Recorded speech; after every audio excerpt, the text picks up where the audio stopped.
Good morning everyone. आज है 13 फरवरी 2021 और 13 फरवरी को राष्ट्रीय महिला दिवस मनाया जाता है एक तो, और एक विश्व रेडियो दिवस मनाया जाता है। तो 13 फरवरी को सरोजनी नायडू, ये भारत की पहली महिला राज्यपाल हैं, उत्तर प्रदेश से हैं ये, उत्तर प्रदेश की। तो ध्यान रखना है, इनका जन्मदिन होता है 13 फरवरी को। तो 13 फरवरी से करंट अफेयर्स के जितने भी इंपॉर्टेंट क्वेश्चन बनेंगे उनको डिस्कस करेंगे डिटेल में इस वीडियो में। तो स्टार्ट करते हैं आज से करंट अफेयर। चलते हैं फर्स्ट क्वेश्चन पर। तो फर्स्ट क्वेश्चन है आज का, हाल ही में मिस इंडिया 2020 का खिताब किसने जीता है? ध्यान रखना है, ये मिस इंडिया है तो ये जीता है मानसा वाराणसी ने।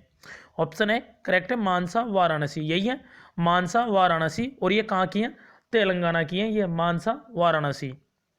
तो इन्होंने इस बार का 2020 का मिस इंडिया 2020 का खिताब जीता है। और ये कौन से नंबर का है?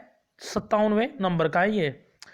उसके अलावा जो ऑप्शन में दिया हुआ है, और इसका आयोजन कहाँ पे हुआ है? मुंबई में इसका आयोजन हुआ है। उसके अलावा जो ऑप्शन में दिए हुए हैं जोजी बिन्नी टुंजी, तो इसको मिस यूनिवर्स 2019 मिला था।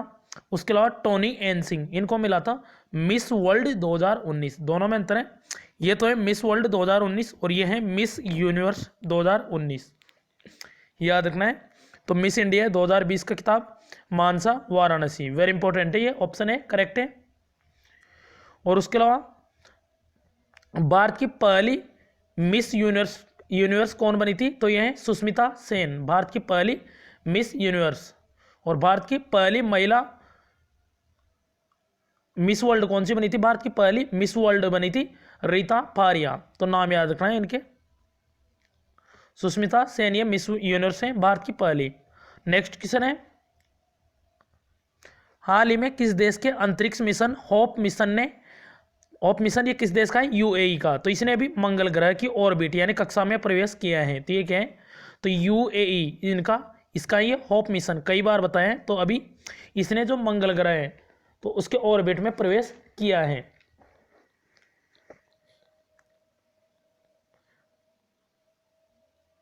ध्यान रखना है। तो अभी होप मिशन तो ये कहाँ का है? यूएई का। इसी ने भी इसमें ये यूएई द्वारा भेजा गया है और ये मंगल मिशन है, तो इसने भी मंगल ग्रह के ऑर्बिट में प्रवेश कर लिया है। तो ये ध्यान रखना है। उसके अलावा होप, ये तो होप मिशन है, एक होप पोर्टल है बेरोजगार युवाओं के लिए। तो ये उत्तराखंड का है होप पोर्टल। अब यूएई को दिखाते हैं मैप में, ये रहा मैप में यूएई, कैपिटल है इसकी अबू धाबी, करेंसी है यूएई दिरहम, और यहाँ के प्रेसिडेंट है खलीफा बिन जयाद अल नियान। उसके अलावा यूएई से इंपॉर्टेंट क्वेश्चन बताते हैं, जो यूएई और इजराइल इन दोनों के बीच में कौन सा समझौता हुआ है? अब्राम समझौता। उसके अलावा जो इस बार का जो 13वां संस्करण हुआ था 2020 में आईपीएल का, ये आयोजित हुआ था यूएई में 13वां संस्करण। इसका विजेता था मुंबई इंडियंस, और किसको रहा था? दिल्ली कैपिटल को। उसके अलावा इसमें ऑरेंज कैप थी केएल राहुल के पास में, और पर्पल कैप थी कंगिसो रबाडा के पास में। तो याद रखना है ये क्वेश्चन। नेक्स्ट क्वेश्चन है, हाल ही में यूनानी दिवस कब मनाए गए हैं? तो ये मनाए गए हैं अभी 11 फरवरी को। तो 11 फरवरी को 2017 से लगातार ये दिवस मना जाता है, हर साल 11 फरवरी को यूनानी दिवस। और कल बताया था अभी 11 फरवरी को एक और दिवस था, international day of women and girls in science. तो याद रखना है यूनानी डे। उसके अलावा ये 11 फरवरी को मनाया जाता है। तो 11 फरवरी को एक यूनानी चिकित्सक है प्रसिद्ध हकीम अजमल खान, तो इनका जन्म होता है 11 फरवरी को, और इन्होंने जो दिल्ली में जामिया मिलिया इस्लामिया यूनिवर्सिटी है उसकी स्थापना की थी।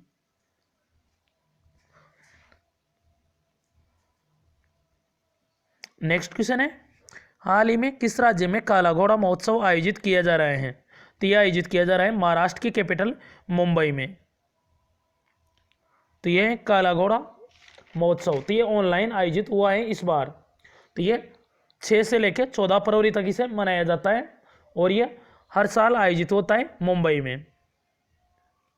तो याद रखना है। तो 9 दिन के लिए इसका आयोजन होता है, और इस बार ये ऑनलाइन है। तो महाराष्ट्र में हुआ है। तो ये रहा मैप में महाराष्ट्र, कैपिटल है महाराष्ट्र की मुंबई, मुख्यमंत्री है उद्धव ठाकरे, गवर्नर है भगत सिंह कोश्यारी, ये अभी गोवा के भी गवर्नर है भगत सिंह कोश्यारी। उसके अलावा महाराष्ट्र अंगूर, आम, अरहर, प्याज इनके उत्पादन में भारत का शीर्ष राज्य है महाराष्ट्र। महाराष्ट्र में गुगामल, संजय गांधी नवेगांव नेशनल पार्क। उसके अलावा लोनार झील है महाराष्ट्र में, अभी इसके पानी का रंग गुलाबी हो गया था। उसके अलावा ये रामसर साइट में भी शामिल हुई थी, भारत की वर्तमान में रामसर साइट है 42। उसके अलावा तारापुर न्यूक्लियर पावर प्लांट ये है महाराष्ट्र में, एक याद रखना है BARC Bhabha atomic research centre. Apsara Bharat का पहला परमाणु रिएक्टर है अप्सरा। उसके अलावा कोयना बांध है कोयना नदी पे महाराष्ट्र में। हाल ही में wild life photographer of the year 2021 का पुरस्कार किसने जीता है? तो ये जीत लिया अभी रॉबर्ट इरविन ने। तो ये ऑस्ट्रेलिया के फोटोग्राफर है रॉबर्ट इरविन, यही है रॉबर्ट इरविन, और इन्होंने अभी wild life photographer of the year 2021 का पुरस्कार जीत लिया है। तो बुश फायर ये एक इमेज थी इनकी, इसी के लिए इनको ये अवार्ड जीता है इन्होंने। उसके अलावा 2021 का मिला है इनको, 2020 का मिला था रूस के Sergey Gorshkov, wildlife photographer of the year 2020 का मिला था सरगेई गोर्स्कोव को। उसके अलावा कैरोलिना अरुजो, तो ये इनको मिला था युवा गणितज्ञ रामानुजन पुरस्कार, ध्यान रखना है कैरोलिन अरुजो को। और 22 दिसंबर को मनाया जाता है गणित दिवस, याद रखना है गणित दिवस 22 दिसंबर को रामानुजन की जयंती होती है। उसके अलावा रंजीत सिंह डिसाले ये ग्लोबल टीचर प्राइज जीतने वाले पहले भारतीय बने थे, रंजीत सिंह डिसाले महाराष्ट्र के हैं। नेक्स्ट क्वेश्चन है, हाल ही में SBI यानी स्टेट बैंक ऑफ इंडिया के अनुसार वित्त वर्ष 2021 के लिए यानी 2021 के लिए भारत की GDP वृद्धि दर कितने प्रतिशत रहने का अनुमान लगाया है? तो ये लगाया भी यहाँ पे -7.0% का लगाया है, -7.0%, माइनस में है ये याद रखना है। तो 2020-21 इसके लिए लगाया है, चालू वित्त वर्ष जो 2021 है उसके लिए SBI ने अनुमान लगाया है -7.0% का। उसके अलावा 21-22 के लगाए 11% का 21-22 के लिए। उसके अलावा जो आर्थिक सर्वेक्षण आया था अभी बजट से 1-2 दिन पहले, उसने 2020-21 का लगाया था -7.7% और 11% लगाया था 2021-22 के लिए। इकोनॉमिक सर्वे किसने जारी किया था ये? तो इसका निर्माण कौन करते हैं? जो आर्थिक सलाहकार है, मुख्य आर्थिक सलाहकार कौन है? कृष्णमूर्ति सुब्रमण्यम। उसके अलावा जब बजट में जो 2021-22 है 2020-21 है उसमें राजकोषीय घाटा यानी फिजिकल डिस्प्यूट ये बताया गया था, फिजिकल डेफिसिट, तो ये 9.5% था राजकोषीय घाटा। उसके अलावा SBI की बात करें, SBI का पहले नाम था इंपीरियल बैंक, ध्यान रखना है SBI का। बाद में 1955 में SBI इसका नाम पड़ा। SBI का हेडक्वार्टर है मुंबई में और इसके वर्तमान में चेयरमैन है दिनेश कुमार खारा। नेक्स्ट क्वेश्चन है, हाल ही में टाटा समूह की साझेदारी से भारतीय कौशल संस्थान यानी इंडियन स्किल इंस्टीट्यूट की स्थापना किस राज्य में की जाएगी? तो ये की जाएगी गुजरात के गांधीनगर में।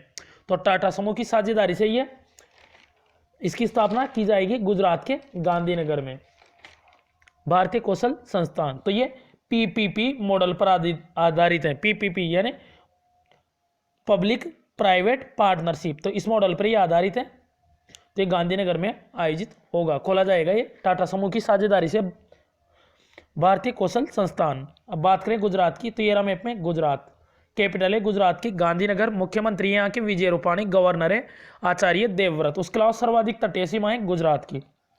गुजरात मूंगफली कपास इनके उत्पादन में शीर्ष राज्य है। और कपास के लिए कौन सी मिट्टी है? काली मिट्टी, और इसको स्थानीय भाषा में इसको रेगुर मिट्टी इस नाम से भी जाना जाता है। गिर नेशनल पार्क ये एशियाई शेरों के लिए फेमस है। Blackbuck national park Vanshada national park ये हैं गुजरात में। उसके अलावा काकरापार न्यूक्लियर पावर प्लांट ये गुजरात में और ताप्ती नदी पर है, और ताप्ती नदी के किनारे बसा हुआ है सूरत। हाल ही में भारतीय नौसेना द्वारा युद्धाभ्यास ट्रोपेक्स 21 कहाँ आयोजित किया जा रहा है? तो यह आयोजित किया जा रहा है अभी हिंद महासागर में। तो हिंद महासागर में ये ट्रोपेक्स 21 ये भारतीय नौसेना द्वारा ये आयोजित किया जा रहा है, और ये भारतीय जो नौसेना है इसका सबसे बड़ा युद्धाभ्यास है। तो ये हिंद महासागर में आयोजित किया जा रहा है ट्रोपेक्स 21। उसके अलावा ये द्विवार्षिक अभ्यास है यानी 2 सालों में एक बार आयोजित होता है ये अभ्यास। तो ये भारत की जो नौसेना है उसकी क्षमता का प्रदर्शन करने के लिए इसका आयोजन किया जाता है कि युद्ध के लिए जो नेवी है, इंडियन नेवी है, वो कितनी तैयार है, उसके लिए इसका आयोजन किया जाता है। उसके अलावा हिंद महासागर से इंपॉर्टेंट क्वेश्चन बताते हैं। मेडागास्कर है हिंद महासागर का सबसे बड़ा द्वीप है मेडागास्कर। उसके अलावा विश्व का सबसे बड़ा द्वीप कौन सा है? ग्रीनलैंड, और इस पर किसका अधिकार है? डेनमार्क का। तो याद रखना है। उसके अलावा नौसेना दिवस कब मनाया जाता है? यह मनाया जाता है 4 दिसंबर को, थल सेना दिवस 15 जनवरी को, वायुसेना दिवस 8 अक्टूबर को। और जो कोची है, अरब सागर की रानी बोलते हैं कोची को, अरब सागर की रानी किसे बोलते हैं? कोची को। नेक्स्ट क्वेश्चन है, हाल ही में किस राज्य की विधानसभा में 100 साल पूरे किए हैं? किस राज्य की ना? तो ये अभी बिहार की विधानसभा ने 7 फरवरी को अभी 100 साल पूरे कर लिए हैं। तो अभी इसके 100 साल पूरे हुए हैं। जो परिषद भवन है बिहार का, उसका जो पहली बैठक हुई थी इसकी 1921 में इसकी पहली बैठक हुई थी, और अब इसका 100 साल पूरे हो गए हैं। 1920 में इसका निर्माण हुआ था विधान परिषद का, जो परिषद भवन है उसका। अब बिहार ने किए हैं, तो बिहार का मैप में देखते हैं। बिहार को कैपिटल एरी बिहार, और बिहार की कैपिटल है पटना। मुख्यमंत्री हैं नीतीश कुमार, अभी ये 7वीं बार बने थे बिहार के मुख्यमंत्री। उसके अलावा बिहार के डिप्टी सीएम याद रखना है, पहली डिप्टी सीएम थी महिला रेणु देवी। उसके अलावा तारकिशोर प्रसाद शर्मा, तो इनका नाम याद रखना है, ये भी डिप्टी सीएम बने थे। उसके अलावा बिहार विधानसभा के अध्यक्ष बने थे विजय सिन्हा, गवर्नर है यहाँ के फागू चौहान। उसके अलावा बिहार का शौक कहा जाता है कोसी नदी को। वाल्मीकि नेशनल पार्क और राजगीर वाइल्ड लाइफ सेंचुरी है बिहार में, वेरी इंपॉर्टेंट है। और ये कांगेर घाटी, ये कहाँ पे? छत्तीसगढ़ का है ये नेशनल पार्क। लास्ट क्वेश्चन है आज का, हाल ही में विश्व के सबसे बड़े रेडियो टेलीस्कोप स्थापित करने की घोषणा किस संस्थान द्वारा की गई है? तो ये की गई है SKAO, यानी स्क्वायर किलोमीटर एरे ऑब्जर्वेटरी। तो इसके द्वारा विश्व के सबसे बड़े रेडियो टेलीस्कोप संस्थान, इसकी स्थापना की घोषणा की गई है। तो इसकी फुल फॉर्म याद रखना है SKAO की, स्क्वायर किलोमीटर एरे ऑब्जर्वेटरी। तो इसका मेन जो ऑब्जेक्ट है, जो ब्रह्मांड है, उसकी उत्पत्ति के बारे में पता लगाना है। तो ये अफ्रीका और ऑस्ट्रेलिया में स्थापित होगा। अब लास्ट वीडियो के क्वेश्चन का आंसर है, हाल ही में किस खिलाड़ी ने एलन बॉर्डर मेडल 2020 जीता है? तो ये जीता है स्टीव स्मिथ ने, तीसरी बार जीता है। इससे पहले सर्वाधिक बार 4 बार माइकल क्लार्क और रिकी पॉन्टिंग ने इसे जीता था। उसके अलावा जो रूट 100वें टेस्ट मैच में दोहरा शतक लगाने वाले पहले बल्लेबाज बने जो रूट, तो याद रखना है, ये वेरी इंपॉर्टेंट है। उसके अलावा भी जो ऋषभ पंत है, उसको ICC का player of the month award मिला था पुरुषों में, और महिला में मिला था शबनम इस्माइल। कहाँ की है? अफ्रीका की, दक्षिण अफ्रीका की।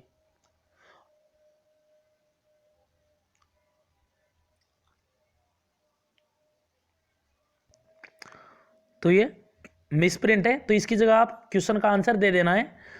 तो हाल ही में जारी ब्लूमबर्ग इनोवेशन इंडेक्स 2021 में भारत कौन से स्थान पर रहा है? तो इसका आंसर आप जरूर बताएं। अगर आपने कल वाला वीडियो देखा होगा तो इसका आंसर आपको पता होगा। तो आपको बताना है ब्लूमबर्ग इनोवेशन इंडेक्स 2021 में भारत कौन से स्थान पर रहा है। तो इसका करेक्ट आंसर बताना है। तो ये मिसप्रिंट है, ये कल वाला ही है ये क्वेश्चन। तो आज का क्वेश्चन ध्यान रखना है, ब्लूमबर्ग इनोवेशन इंडेक्स 2021 में भारत की रैंक बतानी है आपको। उसके अलावा वीडियो पसंद आए तो लाइक एंड शेयर करें, और चैनल को पहली बार देख रहे हैं इस वीडियो को तो चैनल को सब्सक्राइब करके बेल आइकन जरूर दबाएं। तो thanks for watching this video, this channel always with you.